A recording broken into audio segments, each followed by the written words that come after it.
Welcome to Daily Wisdom, Walking the Path with the Buddha, a podcast shared by David Roylance. This podcast is dedicated to guiding you to completely eliminate the discontent mind and the suffering it causes by attaining enlightenment. Learn and practice the teachings of Gotama Buddha that will guide you to fully attain a peaceful, calm, serene, and content mind with joy. To support this podcast, visit patreon.com/support Buddha or visit buddhadailywisdom.com, where you will discover a full range of courses, retreats, and online learning resources to assist you on the path to enlightenment. Now, here's our teacher to share more.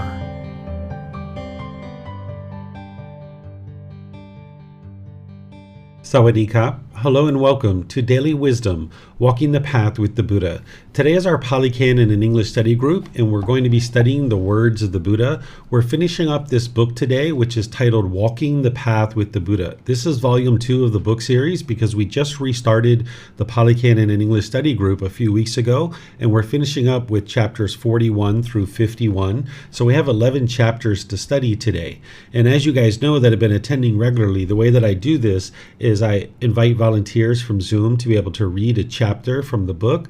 Then I'll share some teachings on that, and then I will open up to any and all questions that you guys have regarding the individual chapters. So I'm just going to jump right in so that we can actually start studying, since we have so many to study. That's actually 11 today. If there's someone who would like to volunteer to read this first chapter, if you could electronically raise your hand in Zoom and let me know, that would be wonderful. And then, okay, we've got Yihang and Vibhav and Samantha also volunteering. So I saw Yihang's hand first.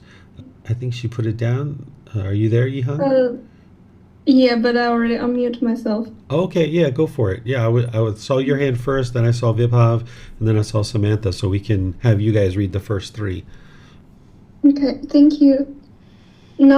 Chapter 41, not understanding and not pretending the Four Noble Truths.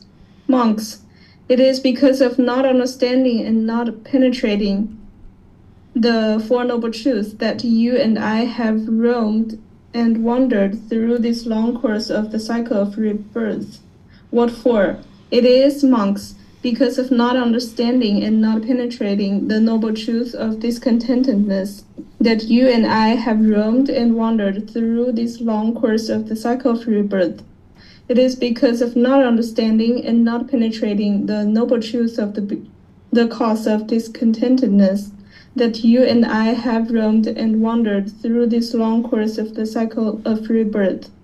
It is because of not understanding and not penetrating the noble truth of the elimination of discontentedness that you and I have roamed and wandered through this long course of the cycle of rebirth. It is because of not understanding and not penetrating the noble truth of the way leading to the elimination of discontentedness that you and I have roamed and wandered through this long course of the cycle of rebirth. Okay, thank you, ma'am. So here the Buddha is explaining how it's because one hasn't had this breakthrough to understanding the Four Noble Truths that one continues to experience the unenlightened mental state and therefore is continuing to be reborn in the cycle of rebirth. The Four Noble Truths is the very beginning of the path to enlightenment, and in those 4 simple statements, you understand the problem is discontentedness, the cause of that is craving, desire, attachment, the mind's craving permanence. Then the elimination of discontentedness is to eliminate craving, desire, attachment. And then it's the Eightfold Path that is going to teach you the way to completely eliminate craving, desire, attachment. And because one hasn't penetrated to understanding the Four Noble Truths, they haven't been able to understand what's causing their anger and sadness and frustration and all these other discontent feelings. So therefore, they haven't been able to get to enlightenment. And getting to enlightenment, one would have eliminated their craving, desire, attachment, which would mean that there would no longer be any discontent feelings, but there would also no longer be rebirth in the cycle of rebirth. So here the Buddha is casting this into a unique way of saying, hey, it's because of not understanding the very beginning of the path to enlightenment, the understanding that craving is the cause to the problem, that this is why not only that you keep experiencing discontentedness, but this is also why you keep experiencing constant rebirth. So if you're interested in getting out of here, even though life can be quite enjoyable, and as you get closer to enlightenment, life will get really, really enjoyable for you. Everything's going to be enjoyable by the time you get to enlightenment.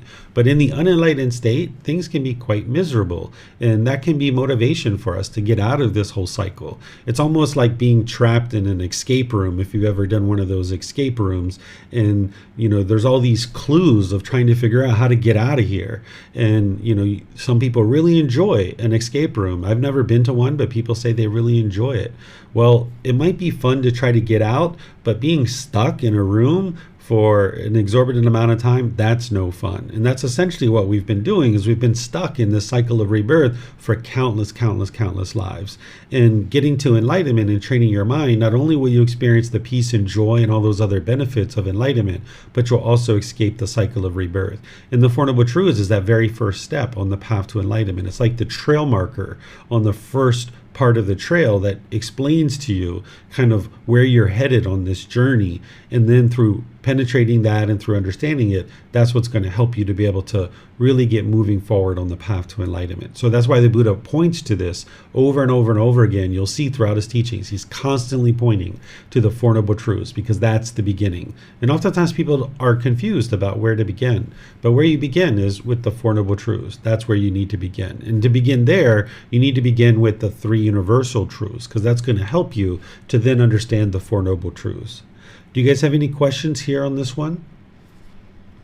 Remember, for those of you guys that are on Facebook, YouTube, or Zoom, you can put your questions into the comments section, or you can raise your hand electronically in Zoom and ask any and all questions that you like. Okay, I'm just going to check all of our platforms here. I think this one's pretty straightforward for most of you guys because you've been studying for a while. So, okay. So it looks like the next one here, and I think that was Vibhav, was it? Or was it supposed to be Samantha? I think it was Vibhav, but I can't remember. The mind has attained the end of craving. Through the round of many births I roamed, without reward, without rest, seeking the house builder. Painful is birth again and again.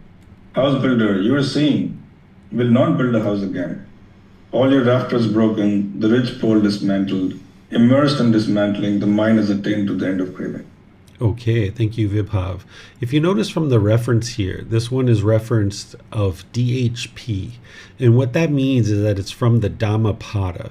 The Dhammapada is a section of the Pali Canon that some people consider it to be the words of the Buddha, but other people don't consider it to be the words of the Buddha. You essentially have three different baskets. You have the discourses from the Buddha, you have the conduct for the ordained practitioners, and you have the Dhammapada. This is the three areas of the Pali Canon. And what you're basically learning and what you need to learn in order to get to enlightenment is the discourses. And that's why this book series really focuses on the discourses. You won't even see very much of the monk guidance here, because it's teaching them like how to wear the robe and how many robes they should have, and that they shouldn't be alone in a room with someone of the opposite gender, and all these kinds of things that you don't really need as an unordained person. So that's why this book series mainly focuses on the discourses. But every once in a while you'll see me put in this a particular passage from the Dhammapada.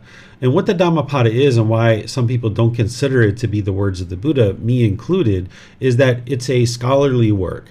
That about 1,000 to 1,200 years after the death of the Buddha, scholars came together and they looked at his teachings and they tried to determine how to summarize his teachings in verse form, very poetic. And anything that you might know about the scholarly community is they're very interested in someone like the Buddha from a historical standpoint, looking at it from like an anthropologic viewpoint of how did this person impact the trajectory of humanity. They're kind of looking at those kinds of things. They're not necessarily interested in enlightenment itself. They're more interested in the research and the historical context of an individual like the Buddha, more so than his actual teachings. So these individuals came together about 1,000 or 1,200 years after his death, looked at his teachings, tried to kind of intellectually understand them, and then summarize them in kind of a poetic verse form. Well, in order to deeply understand the teachings of the Buddha, you need to be a practitioner of the teachings of the Buddha. And scholars are typically not practitioners of the teachings. Academics, scholars, professors that you see in a college, they might know some of the historical aspects of the teachings of the Buddha. They might know a little bit about what he taught, but they don't really deeply understand because they're not as interested in enlightenment itself and more interested in this historical context. So because the teachings from, or the words from the Dhammapada are more of a summary in poetic form, there's some people who don't consider the Dhammapada to be the words of the Buddha, even though it's considered to be part of the Pali Canon.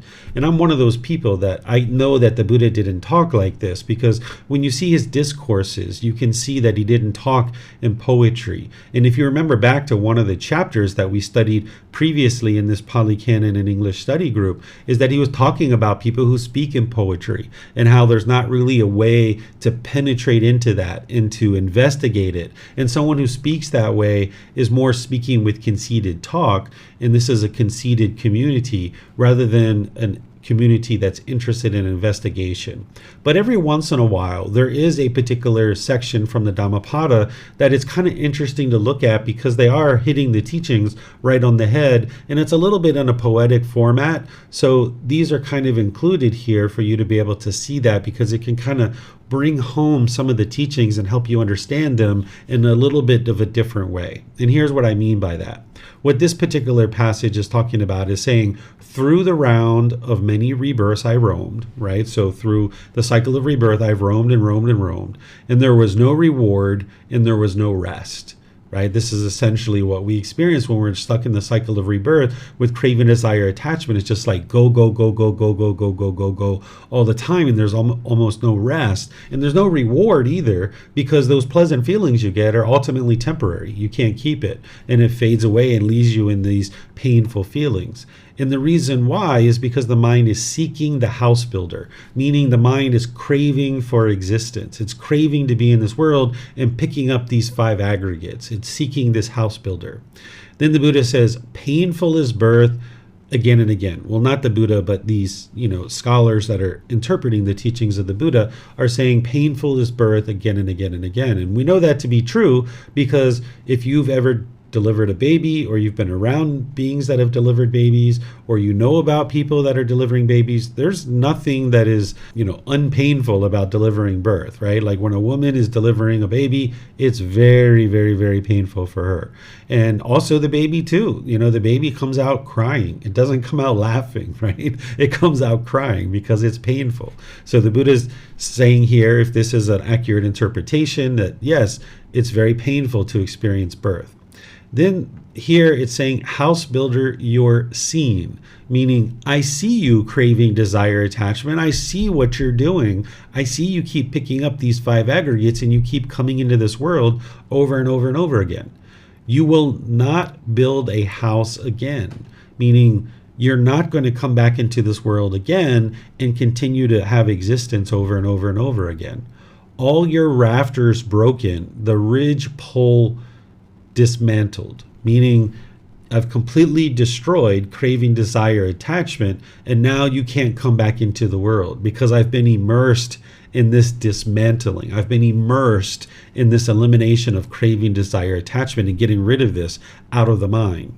The mind has attained to the end of craving. So when you attain the end of craving, not only is your mind peaceful and joyful, you're enlightened, but at that point you're no longer going to experience rebirth because there's no more causes and conditions that can lead to the next birth, because the fuel that causes rebirth is craving, desire, attachment. So this is a very interesting thing to kind of look at. Again, some people consider it the words of the Buddha, some people don't. You understand a little bit about the background of the Dhammapada and where it comes from. And whenever you see this reference, DHP, that's what it's referring to, is a section of the Dhammapada. Do you guys have questions on this one? Okay, looks like Yusuf might have a question here. Why is talking in poetry way is considered as conceited talk?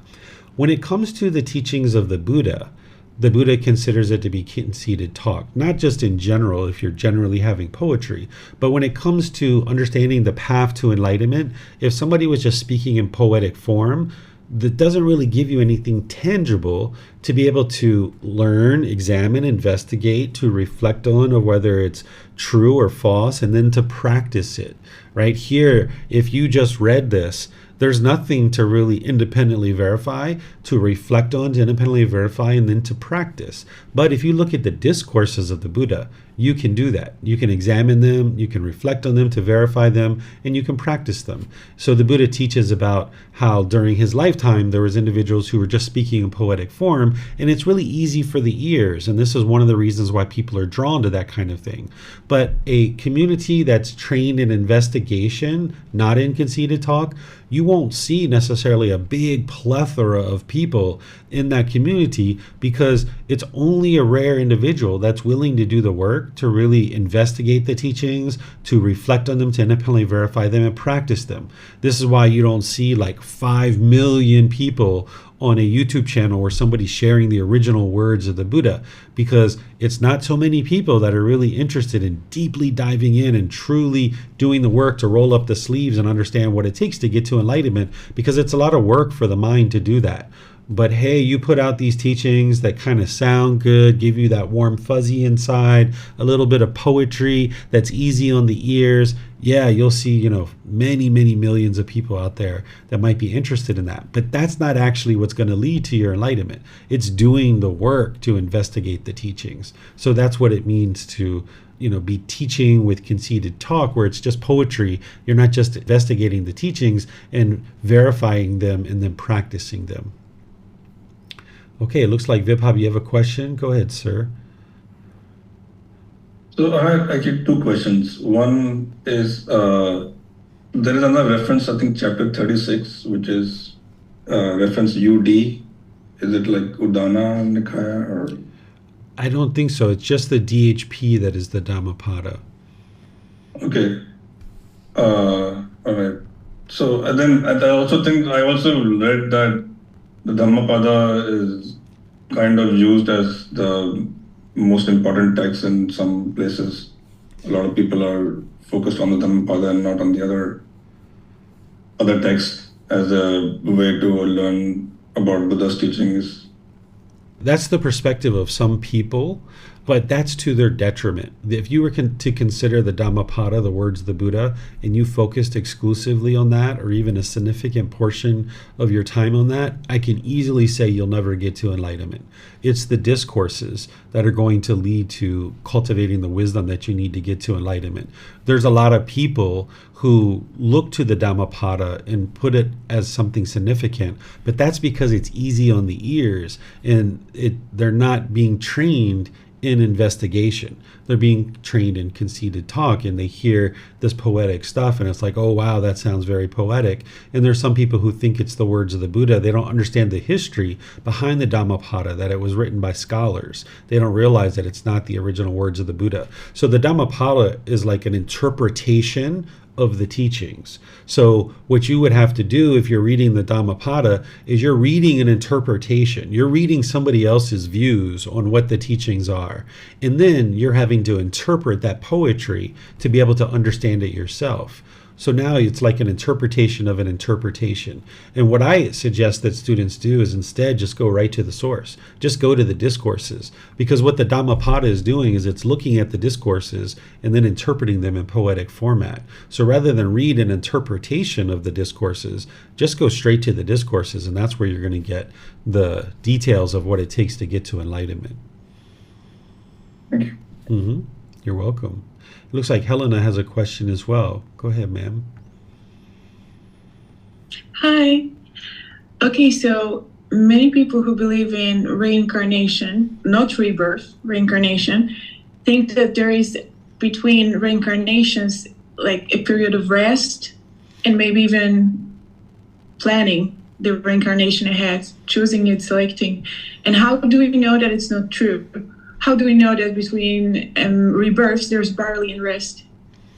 The way that you'll understand that it's true is if you ever see your past lives, you will be able to see that. And you can see in this life, if you've had a life full of craving, you can see that you're just like go, go, go, go, go, go, go all the time. So, the cycle of rebirth is what the Buddha taught, but oftentimes people talk about reincarnation and they talk about all these other things that aren't actually the teachings of the Buddha. And, oftentimes when they're talking about reincarnation, they're talking about a soul. And right away, that that's not the teachings of the Buddha, because he didn't teach that there is a soul or there isn't a soul. So this here, even though it is an interpretation, it's accurately reflecting what the Buddha teaches. And that's why I have it in here. Also as an opportunity to help students understand what the Dhammapada is. Okay, thank you. Mm-hmm. You're welcome. Okay, I'm not seeing any questions there. So let's move on to the next chapter. And I think Samantha was volunteering to read this. Very short one, Samantha.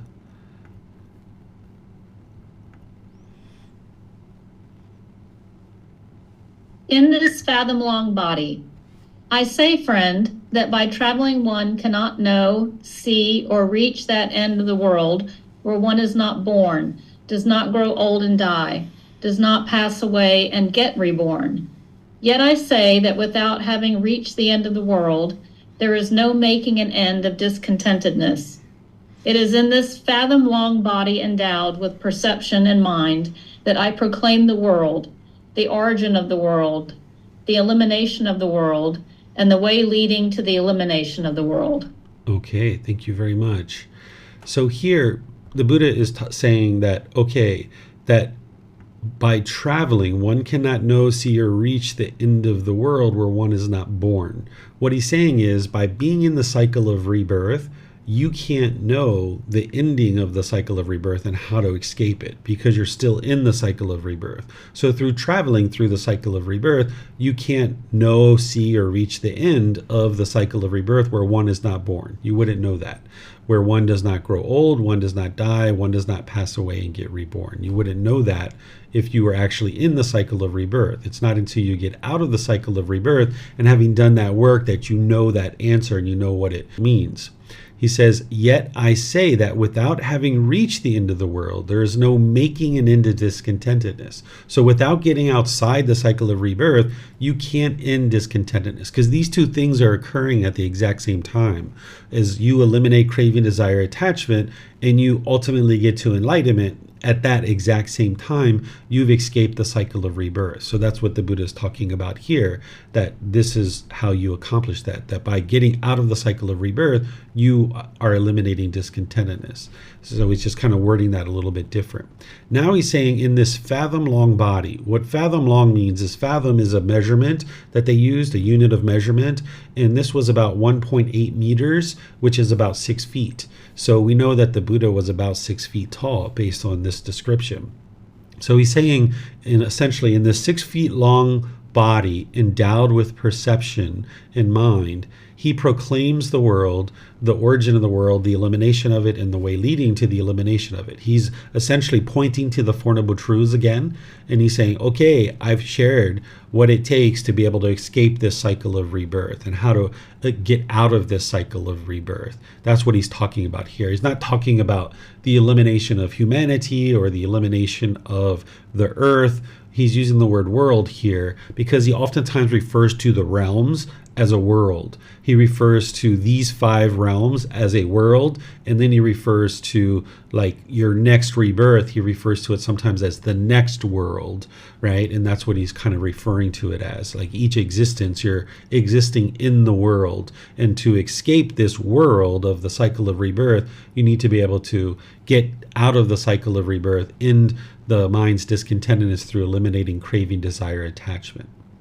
Are there any questions here on this one?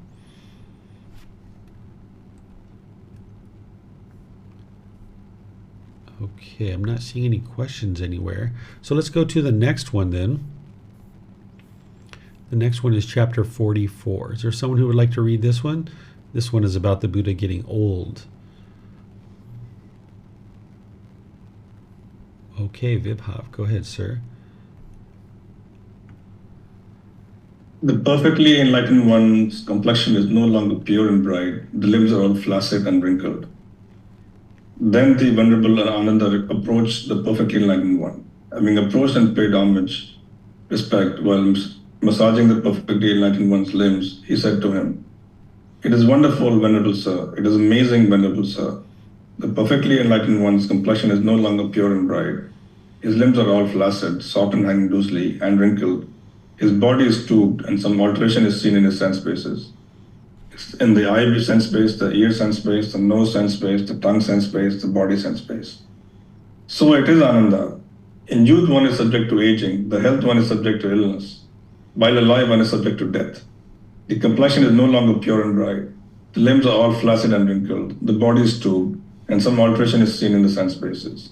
In the eye sense space, the ear sense space, the nose sense space, the tongue sense space, the body sense space. This is what the perfectly enlightened one said. Having said this, the fortunate one, the teacher, further said this: "Fie on you, wretched aging, aging which makes beauty fade.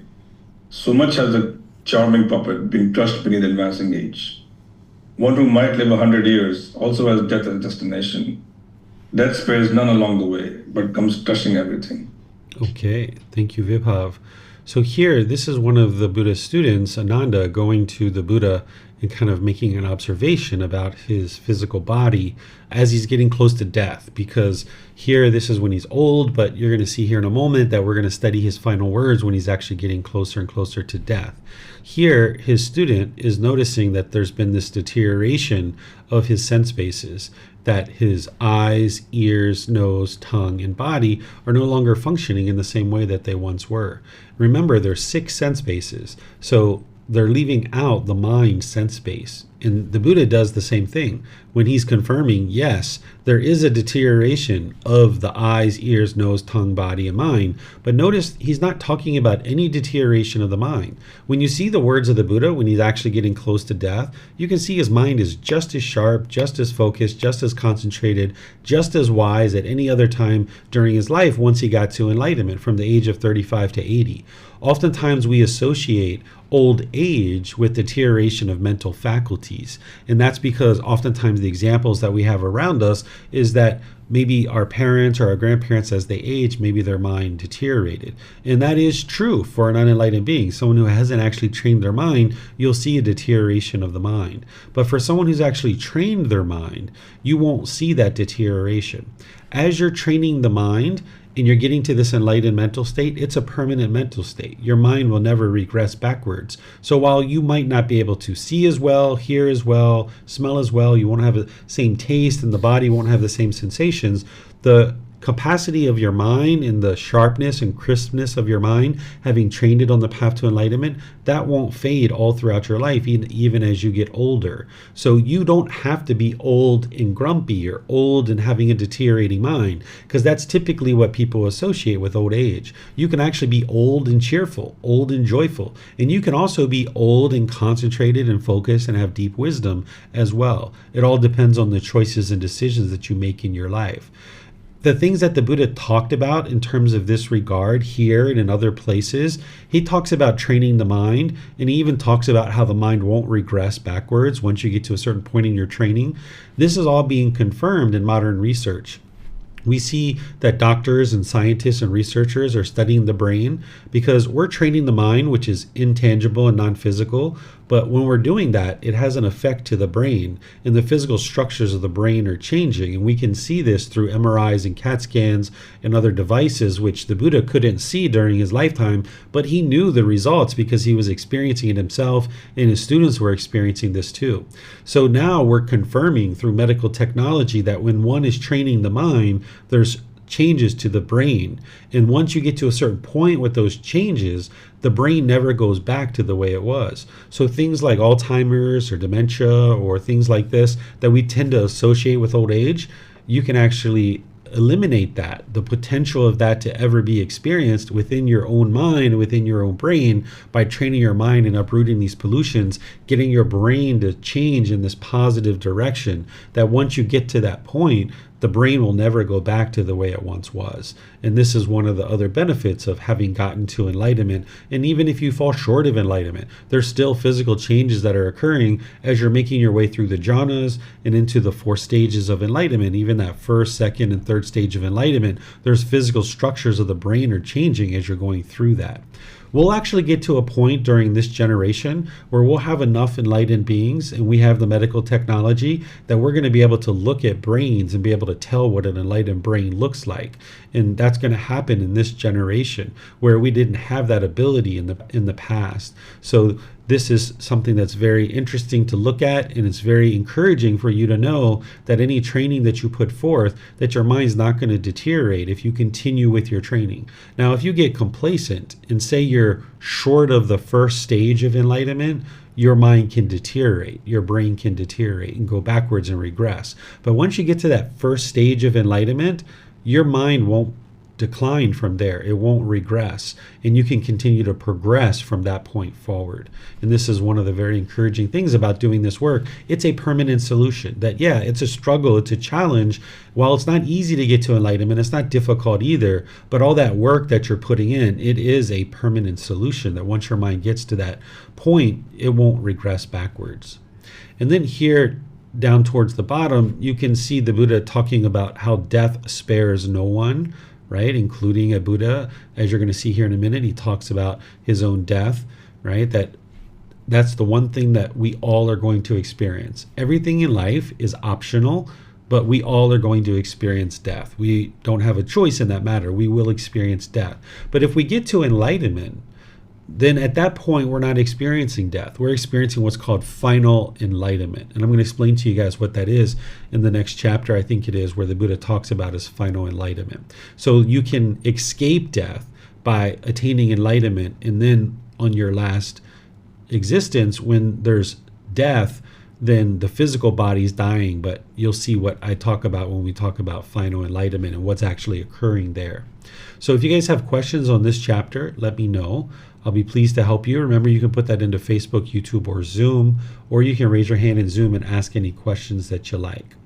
So Yusuf has a question. Would an enlightened being ever have Alzheimer's disease? Nope. It's physically impossible for an enlightened being to experience that. They will never experience that whatsoever. And that can be one of the motivations to get to enlightenment. If you've been around people that experience dementia, it can be very impactful to their life. It can be impactful to your life if you're caring for that person. And knowing that you can escape that, not only can you escape dementia, but you can also escape things like bipolar, depression, schizophrenia, bulimia, anorexia, panic disorders. All these different things can all be eliminated from the mind. Okay, Vibhav, you have a question? Go ahead, sir. Yeah, I was wondering whether when there's I guess, what scientists talk about is genetic disposition to some diseases. There's some genes in your body which predispose you to certain diseases. Like in my family, my grandfather had Parkinson's, my uncle has Parkinson's. And my dad does not have Parkinson's, but he has other diseases. Yeah. I was wondering if the genetic disposition that we have to certain diseases would, I guess you were saying is that even something like mental disorders like Parkinson's or Alzheimer's will not occur for an enlightened being, yes, even though you might be genetically disposed to them, or you're basically gone beyond the effect of genes in that case. Yeah, this is one of the misunderstandings in the world, is there are certain things that an individual experiences and it's being attributed to genetics. And this isn't actually true. If you talk to doctors and researchers and scientists about what they understand and what we understand as a humanity in a collection of teachings about the human body, they will tell you the thing that we know the least about is the brain. And if you talk really closely with them, what you might find out is that they think that out of everything there is to know about the brain, that they only know about 1% of the actual wisdom that there is to know about the brain. So there's a lot of kind of educated guess in the medical community, and they're kind of working on that assumption or that hypothesis, right? Well, if you study these things really closely and you look at how the mind functions in a family, for example, and you understand enlightenment, you can understand why what I'm sharing with you is that these things aren't necessarily genetic. That what's happening is that a child growing up in a family who lacks wisdom of these teachings, and maybe they're bitter and harsh and hostile, and maybe they're arguing with each other, maybe there's all kinds of difficulties and struggles in this family. This individual is maybe growing up seeing mom and dad fighting and arguing, maybe they use drugs or alcohol or things like this, and those parents don't have the wisdom of how to problem solve and how to solve their problems. When they have problems, they turn to maybe alcohol or drugs. And now the child growing up, having seen that all their life, when they then get to be an adult, they don't have the wisdom of how to problem solve. So they might choose to turn to alcohol and drugs. And now what the medical community says is, oh, this is genetic. Because what they're seeing is oh, mom and dad drank, so therefore, child drinks, so this is a genetic thing. When in reality, all it is that the child didn't learn the wisdom growing up of how to problem solve. What that child learned is when you have problems, you turn to alcohol and drugs, or you turn to arguing and fighting and things like this. And that's why the child's brain is not functioning in the way that it could be if it actually learned these teachings and trained the mind and gained the wisdom that it takes to problem solve. And now, having trained the mind, the brain will function differently. So there's a lot of misunderstandings around mental illness, that these things aren't a defective brain, and there's a lot of misunderstandings around other things too, like dementia and Parkinson's disease and all these other kinds of things. In fact, there's a student that studies with me here in Thailand who was diagnosed with Parkinson's before studying with me, and since learning with me over the last year, I think it's been, they've commented to me that they've significantly reduced their medications. I think they've eliminated completely 3 of their medications, some of their significant medications, and they're looking to get rid of some others as well because they're seeing significant improvements to the condition of their mind and their brain. And this is their doctor that's helping them to get off of these medications. So right now, what is kind of common knowledge is that these things are either genetic or a brain defect, or we're predisposed to these kinds of things. But in reality, what you'll be able to see as you train more and more and you see what it takes to get to enlightenment, that it's just a lack of wisdom, that the mind hasn't been trained since early life, that it's accumulated these pollutions through conditioning of the mind and through experiencing growing up in a household that doesn't have this wisdom. And now the person's mind, and thus their brain, is not functioning in the way that it could be. And now, if they actually start training their mind, they can purify their mind, and now the physical structures of the brain change. Regardless of who their parents are, they will be able to accomplish that. Thank you. So I guess what you were saying is, if I were to maybe try to state it a little bit differently, or I'm just trying to rephrase you a little bit, is because of dependent origination,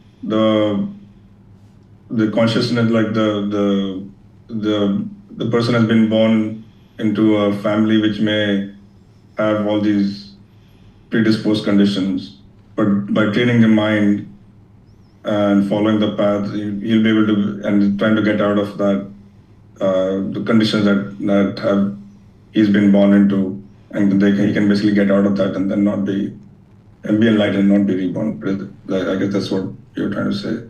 Yes and no. What I'm sharing is that the condition of the brain is a function of the condition of the mind. That it's not that the brain is defective, it's that the mind is untrained and that it's so polluted that it's affecting the brain. And now if you clean up the mind, now the brain will start to function the way it's intended to function. Okay, thank you. Mm-hmm.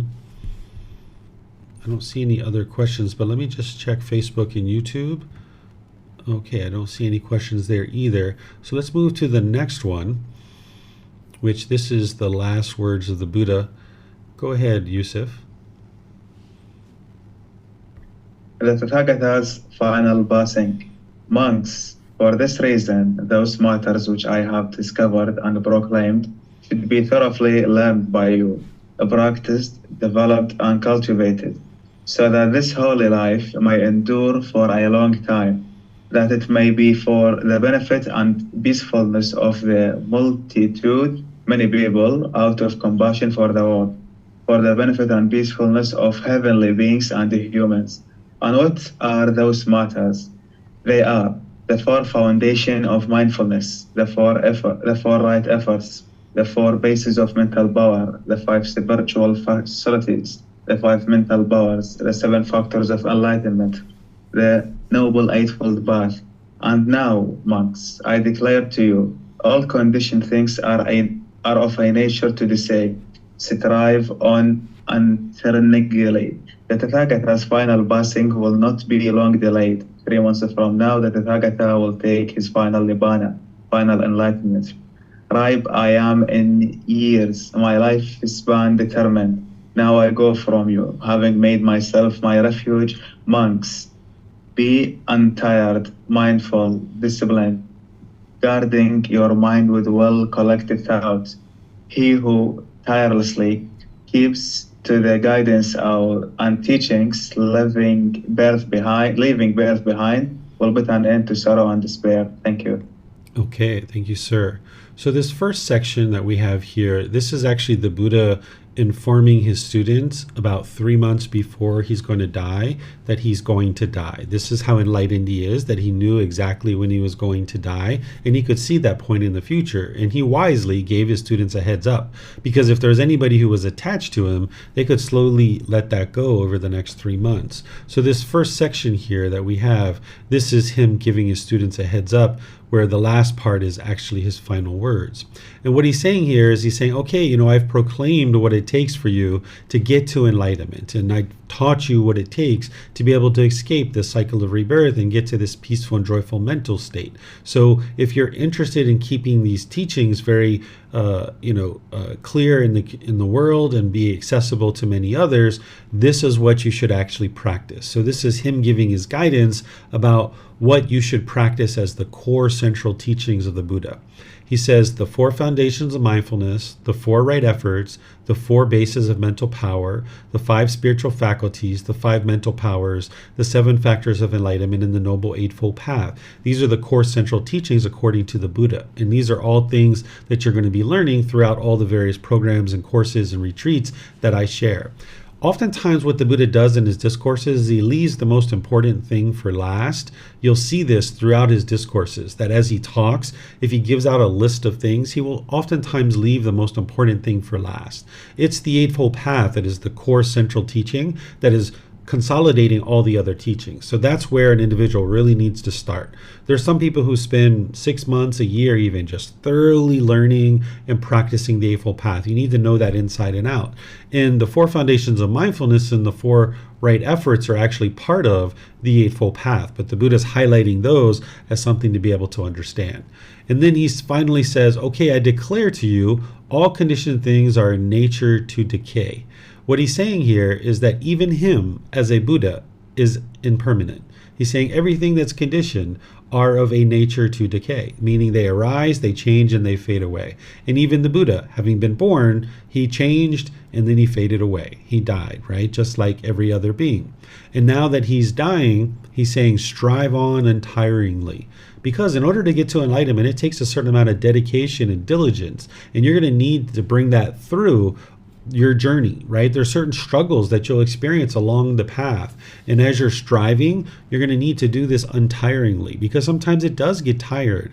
You might get tired as you're unenlightened. By the time you get to enlightenment, you won't be tired any longer. So as you're striving on this path, there's no harm in stepping back and kind of giving yourself a breather and, kind of allowing the mind to rest a little bit. But you're going to need to remain consistent and determined and dedicated and diligent to your meditation practice and to your learning and to your development on the path.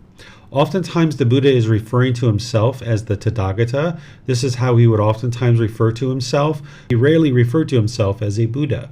That what the word Tathagata means is the one who's discovered the truth, or one who shares the truth. So he's talking about himself here in the third person, which is a way to train the mind to let go of personal existence view. So having let go of personal existence view and no longer having that, he didn't refer to himself frequently as the Buddha or I or anything like that. He's just using the word Tathagata, which means the one who shares the truth or one who's discovered the truth. And then he's saying that within 3 months from that time that he's talking, that he's going to experience final enlightenment or final nibbana. We refer to an individual who's gotten to enlightenment and dies as final enlightenment, that they now are experiencing final enlightenment. They're not experiencing death, because death is experienced for one who's in the cycle of rebirth. If you're in the cycle of rebirth, you've now died, and now there's going to be rebirth because there's now been this death, right? But by the time you get to enlightenment and you die at that point, or the physical body has been exhausted, you've now reached what we refer to as final enlightenment. And the reason why we refer to it this way is that during your life, you can eliminate all your cravings, desires, attachments, and you can get to the point where the mind no longer experiences any discontentedness. There's no mental anguish or stress or anxiety in the mind whatsoever for an enlightened being. But you still experience physical pain in the enlightened mental state. The physical pain that you experience is very muted compared to what you experience in the unenlightened state. And the reason why is because in the unenlightened state, you will experience physical pain. And then, because the mind is craving permanent comfort of the body, the mind will then experience mental anguish, that it'll be frustrated or agitated or annoyed. So if you've ever stumped your toe in the middle of the night, you felt the physical pain, and as soon as the mind experienced that physical pain, there was immediately this craving for permanent comfort that kicked in, and now this discontentedness arose in the mind, this anger or frustration. You might have been blaming other people or so angry. And when this is occurring, as that mental anguish is arising, the mind is actually experiencing an increased amount of physical pain, because that mental anguish heightens the physical pain. So in the unenlightened state, that's what you're experiencing, the physical pain and the mental anguish going right along with it, because the mind is craving for this permanent comfort. But by the time you get to enlightenment, you won't have the mental anguish. You'll still experience some physical pain, but it's very muted and almost insignificant compared to what you experienced before. You might even start laughing. You might even start being joyful when you're experiencing that physical pain in the enlightened mental state. You might not be able to imagine that today, but as your mind moves closer and closer to enlightenment, you'll be able to experience this and see for yourself. So there's that one thing that you can't eliminate as long as you're alive, which is the mind being connected to the body. But when an enlightened being gets to the end of this life where the body has been exhausted, now the mind and the body separate, and now there will no longer be any physical pain. So that's why we refer to it as final enlightenment. That last attachment has been eliminated, and now there's no longer any physical pain. An enlightened being needs physical pain. You wouldn't be able to survive without that. Because if, as an enlightened being, if you're standing too close to a fire, for example, the body sends a signal to the mind that, hey, you're standing too close to the fire, you're getting hot here, you might need to make a decision to move away from the fire. And this is helpful, even for an enlightened being, to be aware of that. Because even though an enlightened being is very wise and they're paying attention to what they're doing, there might be an occasion where they're standing somewhere and maybe some flame comes out, or there might be some heat or something like that. Or maybe as they're in a large crowd, maybe, they're kind of jostled or moved into a position where there's a lot of heat coming from somewhere.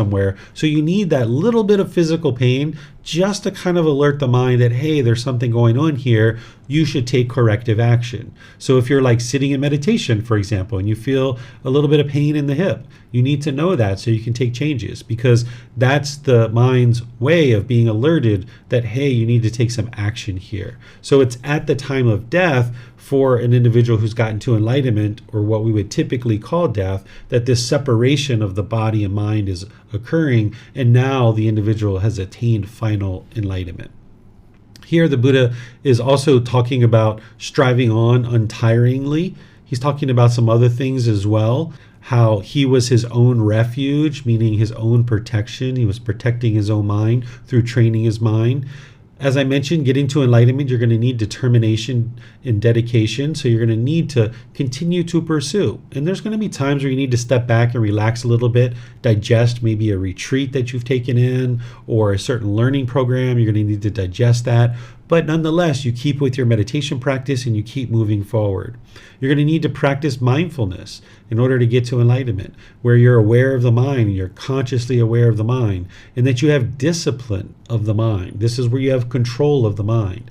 The Buddha is talking here about guarding the mind with well-collected thought. And remember, these are his parting words. These are his last words. So he's helping individuals to understand that, hey, this is what you need to do to get to enlightenment, is guard your mind with well-collected thought, meaning that you don't just haphazardly make decisions in the world, that you think through the decisions that you make, because every decision you make, it's going to produce a result, either wholesome or unwholesome. So you would like to come with your well-collected thoughts and make a wise decision. If you're ever noticing that you're in a hurry to make a whole bunch of rapid decisions, that's based in craving, and you would like to restrain the mind and pull it back. Because if you just put out a bunch of decisions based in craving, all that stuff's going to come back to you. So slow the mind down, restrain it, guard your mind with mindfulness, or this awareness of mind, and now you can have well-collected thought where your mind can be disciplined and you can then make wise decisions that's going to produce wholesome results in your life.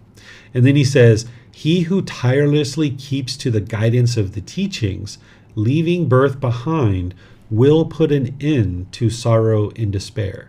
Right? So if you stay close to the teachings and you gradually learn them and develop your mind based on the teachings, you'll make an end to this cycle of rebirth and you'll put an end to discontentedness. That's what the Buddha is sharing here. So this part down here is his final words that he's sharing. Oftentimes people think that the Buddha actually died through eating like a poisonous sandwich or something like this. You hear all kinds of different things. In this particular chapter, you guys know that each chapter I share words that will help you to be able to reflect and implement the teachings into your life. Well, here is quite a lot in this chapter. If you've read it already or if you haven't read it, I have in here a lot of details of what final enlightenment is. I have in here what happens at the time of death for you. I have in here what happens to the mind upon death. I have in here if someone attains enlightenment, what happens to the mind? Does it disappear? Is the mind or soul spirit the same thing? And then ultimately I have in here, how did the Buddha die? This is an article that was published by a Thai doctor who was a doctor prior to ordaining. And now with that medical knowledge and having studied the teachings of the Buddha as an ordained practitioner, he looked at all the evidence of what was being described around the time of the death of the Buddha. And with his medical knowledge, he was able to narrow down on exactly what caused the death of the Buddha. And he does a very thorough job of explaining this, about what we know, about the timing of his illness, about the diagnosis of it. He talks about this particular illness that he thinks that he actually had. He talks about the progression of the disease. He talks about analysis and retrospect. He goes all the way through all of this and then ultimately comes to a conclusion. And then I give some thoughts here as well to be able to help you as well. So this is a very important chapter because oftentimes people are really interested in what was going on during the death of the Buddha around that time, but also people are frequently interested in understanding what's going to happen to them at death. So this chapter will help you to be able to understand that. So you can take your time working your way through this because it's quite extensive compared to some of the other chapters. Even though the words of the Buddha here are quite short, I've used this as an opportunity to really help you to understand this topic of death, not only for the Buddha and an enlightened being, but also other beings as well. And you can walk your way through this. So let me know what questions you guys have here by putting that into Facebook, YouTube, or Zoom, or you can raise your hand in Zoom and ask any questions that you like. So Helena, looks like you have a question. Go ahead, ma'am. Thank you. So he's talking about 5 mental powers. What's that? Right here. I have yeah. I have these in another chapter. I haven't memorized these. I haven't committed them to memory, but I have them as you go through the book series. You'll be able to see. I think it has to do with like confidence and wisdom. I can't remember 100%, but it's going to come up because I put it into the book series so that you'll understand what it is. I just haven't committed it to my memory. Okay, thank you. And then he's talking about, as we talked in the morning, about the heavenly beings that benefit from the teachings. And why don't heavenly beings have their own Buddha who would understand better how it is to live in heaven? So there's only going to ever be one Buddha at any one given time during the life. And whatever a Buddha is describing, that's the same thing that heavenly beings need, and it's the same thing that human beings need, because it's the natural laws of existence. So there isn't ever going to be two Buddhas that exist at the same time, and there's only needing to be one for the human realm, and then the heavenly realm can learn from that same Buddha as well. Wow, okay. And the last question is, can an enlightened being have headache, or can an enlightened being have cancer? So an enlightened being can have a headache from things like, say, air pollution. Like, say they were like in a certain area and now they've got a headache from air pollution. But they're not going to have a stress headache, for example. They're not going to have migraine headaches, because those usually come from stress. So they're not going to have those kinds of headaches. But let's just say they went a little while without drinking water. They might get a little bit of a headache or something like that. But of course, they're going to be wisely drinking water, and they're going to ensure they don't get to that point. But they can occasionally experience a headache here and there, but it's very minimal and few and far between. They don't really experience it. It's usually environmental variables that isn't something that they're controlling. Of course, they can make decisions to leave that area, but they're going to potentially be in that particular area, and maybe slowly but surely there's been some pollution and now they've got a headache. So it is possible to experience a headache, but it's not coming from the things that an unenlightened being would experience a headache from. Okay, and cancer? Oh, cancer. Yes, I would suspect that an enlightened being can experience cancer, because cancer is on the cellular level. It's with the physical body. It's not with the mind itself. Okay. Thank you. Mm-hmm. You're welcome. Yusuf, you have a question? Is it possible that in any realm of the five realms that the beings there can live without a body, just a mind? So the formless realms, you might consider them to be living with just the mind, like hell, the afflicted spirits in the heavenly realm. They're formless beings. They don't have physical form. Okay, so it is possible to live with only a mind. So if an enlightened being died, there is a possibility that he live with just his mind, without the need to be reborn in any of the five realms with a body or without a body. There is a possibility, I mean.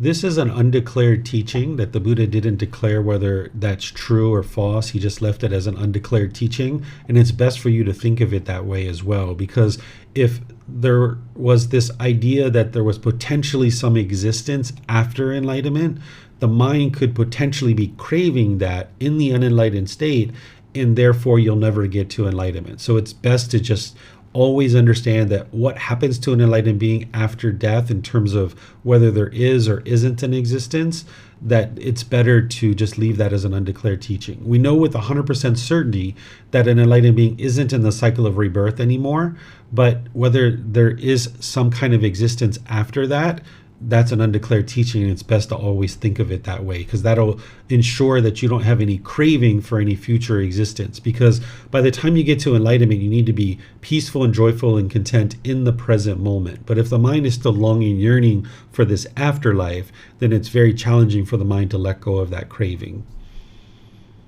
Sure, thank you. Mm-hmm. You're welcome. Okay, Vibhav, you have a question? Yes. I'm not sure if you explained this before, but I wanted to understand. You said that there can be a long time span before rebirth, you can have few. I mean, rebirth is not instantaneous, where there have to be the right conditions for a person to be reborn into another consciousness. And so I was wondering if there's an explanation for what happens to when a person dies and the mind and body is separated, what happens to the state of the mind before it's reborn into another consciousness, another body? Is there some stream of consciousness, or stream of, I don't know what it's called, but some stream that is moving in the universe, that is all the collected people who are not reborn yet, or collected minds that are not reborn yet, will and just moving through this stream. Is my good question make sense? Or yeah, I understand what you're saying. You're saying from the time of death for an unenlightened being until the time they're reborn, what's happening in between there, right? correct, yes. Okay, so the Buddha doesn't really share very detailed teachings on this because it doesn't actually lead to your enlightenment. It doesn't lead to the elimination of craving, desire, attachment, and the elimination of discontentedness.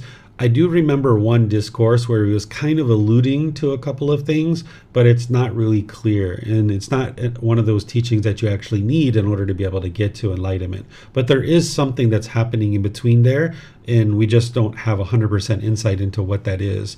You know, there can be an extensive amount of time between births. I've seen up to about 2,000 years in between. So there's something that's happening, but what that is, you know, we don't have 100% insight into that. Okay, so and one other question I wanted to ask the last time, but I did not ask. You said that the heavenly beings can have any cravings that we have, and we were talking about chocolate cake. So I was wondering if heavenly beings can have a craving for chocolate cake. I don't suspect so, because they're not eating, you know, food because they have a formless existence. But all the things that fit into, you know, that kind of realm, they could have all the same cravings as us, right? That don't involve physical form. Thank you. Mm-hmm. You're welcome.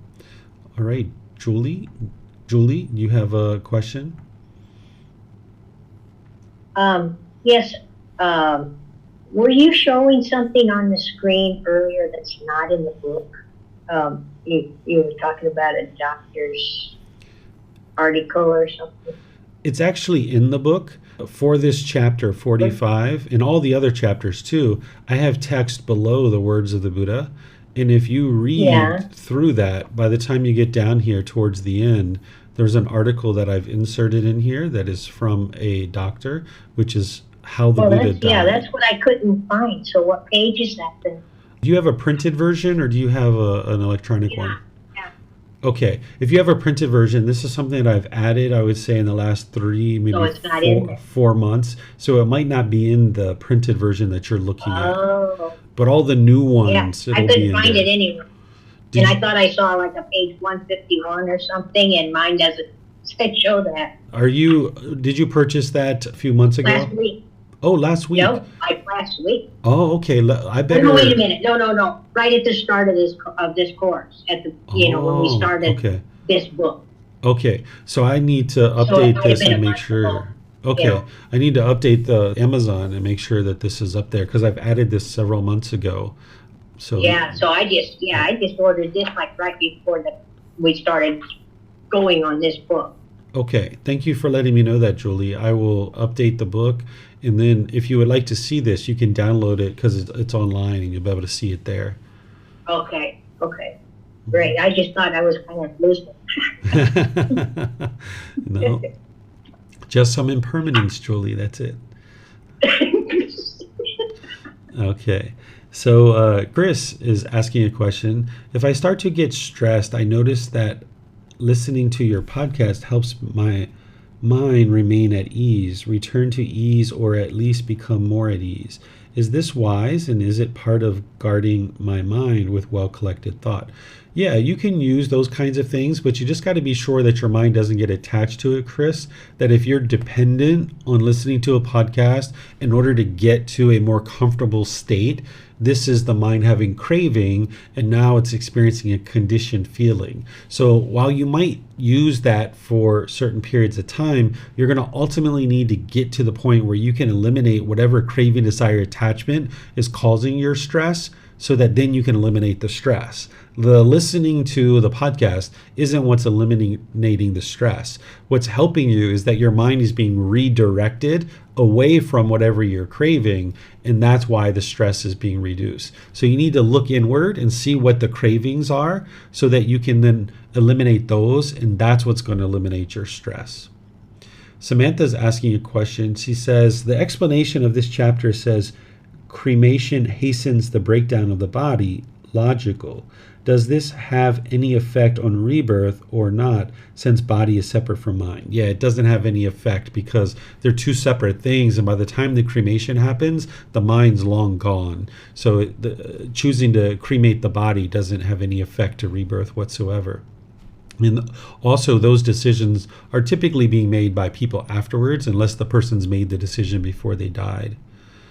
And, okay, Vibhav is saying the Kindle version of the Amazon book has it. So it sounds like I need to just look at that and be sure that I get it updated. Okay, so thank you guys for that insight. Let me just check Facebook and YouTube. Looks like Janae has a question on Facebook. So because the Buddha was the first person to reach enlightenment, he had to seek refuge in himself because there was no other Buddha or community of practitioners. Yeah, that's true. But it's also true to a certain extent, even for the average enlightened being, that you're still looking to yourself for your own refuge. You're going to need teachers and guides to help you. So the Buddha talks about, coming to him, his teachings in the community as a refuge, but he also talks about using yourself as your own refuge. So you're going to need the teachings, right? You're going to need that as a refuge, but you're also going to need to look at yourself as being on your own independent journey. That's the way I describe it. The Buddha talks about making yourself an island in your own refuge, and I describe that as you are on your own independent journey. And as long as you keep that in mind, that way you're not reliant on other people and you don't become dependent on them for every last little thing that you're looking for. Instead, you realize that you need to stand up on your own 2 feet. So what you're saying here is 100% true. And you can also see that's true for just an average enlightened being as well, except the fact that they need guides. They're not going to be able to get to enlightenment by themselves. We have some questions coming in here from Gabi on YouTube. Let me see. I'm trying to get my screen set up. Hi, Teacher David. I was wondering, how is the moment of a person's death determined according to Buddha? While in some religions, it is believed that God decides when a person should die. What does Buddha say about how and when death occurs? So the Buddha doesn't really talk about that specifically from what I've seen, but we understand what causes death, that it's the natural law of karma. It's cause and effect, or action and result. So for example, let's just say you're a very angry, very hateful, very vindictive person all through your life. Your mind has all this stress and frustration and anger. That's putting a lot of stress and pressure on the physical organs. And let's just say you did other things too. Maybe because of that, maybe you smoked or used alcohol, maybe you ate bad food. You're going to tend to die a lot quicker than somebody whose mind is relaxed and peaceful and joyful, and maybe you're eating healthy foods and getting a little bit of exercise. So it's the cause and effect. It's your decisions. Any kind of decisions that you make wisely are going to produce wholesome results. When you're making unwise decisions, it's going to produce unwholesome results. And this is why some people die very early in life and some people die older in life. It's all based on our decisions. So it's not God or anything like that that's determining when you die. It's your decisions that is determining that. And it's the cause and effect, and you're experiencing the results of that. All right, I had a feeling there was going to be lots of questions on death. This is a topic that oftentimes people have a lot of questions about. Vibhav, you have some more questions? Yes, I had a question around, I read somewhere, I'm not sure which sutta it is in, or is it in a sutta at all, but there was this question where, or there's some text saying that there was a chance for Ananda to ask the Buddha to stay around for eons, and he passed that chance, and when he actually asked again, he said the time for that has passed. I was wondering if that's true or it's a misreading of the suttas. No, that's in the suttas. You'll see that in the discourses and in this book series. You'll see it when we get to it. Okay, we'll talk about it. Mm-hmm. Yeah. Okay, so let's move to the next one, which is after we get through all this text that you guys have the opportunity to read and learn about if you like. And now let's get to the next chapter, which is chapter 46. Is there someone who would like to read this? Okay, Samantha. Thank you, ma'am.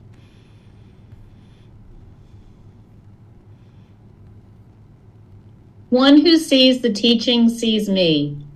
Enough, Vakali. Why do you want to see this foul body? One who sees the teachings sees me. One who sees me sees the teachings. For in seeing the teachings of Pali, one sees me, and in seeing me, one sees the teachings. Monks, even if a monk taking hold of my outer robe were to follow right behind me, placing his feet in my footsteps, yet if he were to be craving for sensual pleasures, strong in his passions, evil in mind, corrupt in his decision-making, his mindfulness muddled, unalert, uncentered, his mind scattered, and his sense bases uncontrolled, then he would be far from me and I from him. Why is that? Because he does not see the teachings. Not seeing the teachings, he does not see me. But if a monk were to live 100 leagues away, yet if he were to have no craving for sensual objects, were not strong in his passions, not evil in mind, uncorrupt in his decision-making, his mindfulness established, alert, centered, his mind at singleness, and his sense bases well restrained, then he would be near to me and I to him. Why is that? Because he sees the teachings. Seeing the teachings, he sees me. Okay, thank you, ma'am. So this is also a discourse that the Buddha was teaching as he was nearing closer to death. Even though we read his final words, we're still seeing some discourses here that as the Buddha was getting close to death, because one of his students, like Vibhav was just describing, was kind of pleading and begging for the Buddha not to die. And the Buddha essentially says, one who sees the teachings sees me.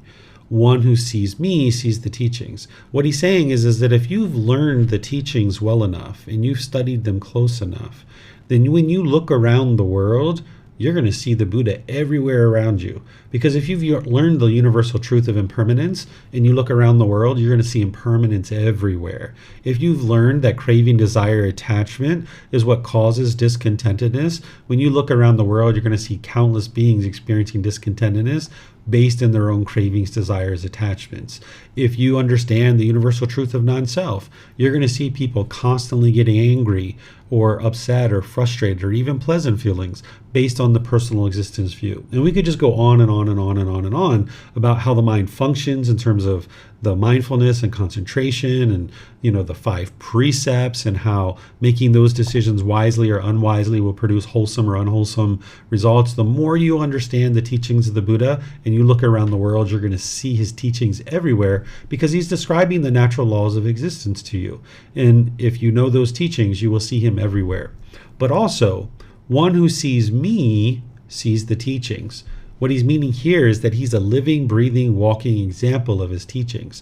That during his life, whatever he was teaching, that's what he was practicing too. So he didn't teach right speech and then practice wrong speech, or he didn't, teach right livelihood and then practice wrong livelihood. He was a living, breathing, walking example of his teachings, because a Buddha understands that their students are learning just as much through their spoken words as they are through their actions. That as they're navigating the world, their students are learning through their spoken words and their discourses, but their students are also learning from observing them. And a Buddha will be a living, breathing, walking example of their teachings. So this is what the Buddha is describing here. And then he kind of gives you this analogy where he's talking about, somebody being close to him, but if they physically close, but if their mind didn't understand and had all this longing and yearning and craving, then they would be far away from the Buddha. But even if somebody was physically far away from him, but they were practicing the teachings closely, then they would be very close to him, because when they see the teachings, they see him. Any questions on this chapter? Chapter 46?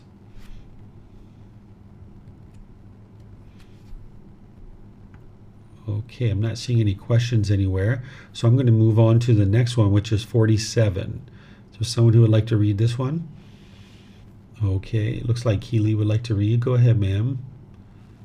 One who resides in the teachings. Here, a monk learns the teachings, the discourses, mixed prose and verbs, explanations, verses, inspired spoken phrases, quotations, birth stories, amazing accounts, and questions and answers, but he does not pass the day solely in learning the teachings. He does not neglect seclusion but devotes himself to internal serenity of mind.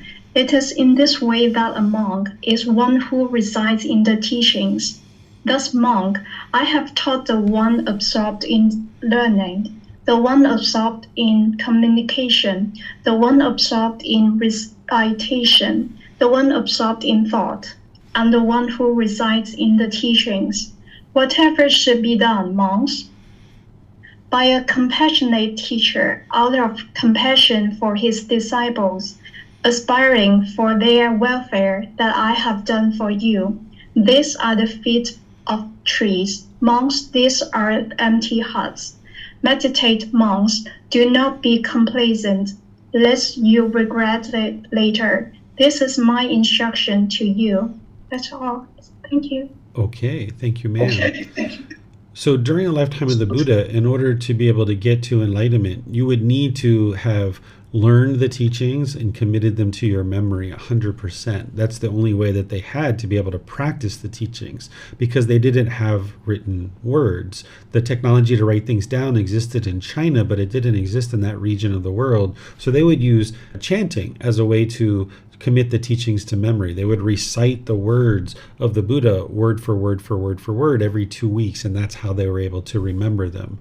And what he's saying is that, people have been absorbed in learning, in communicating, meaning discussing the teachings, reciting the teachings word for word for word, that's the chanting, absorbed in thought, and one who resides in the teachings, right? So being in the teachings, that's what's actually going to help you to actually get to enlightenment, is fully engrossing yourself and understanding what the teachings are.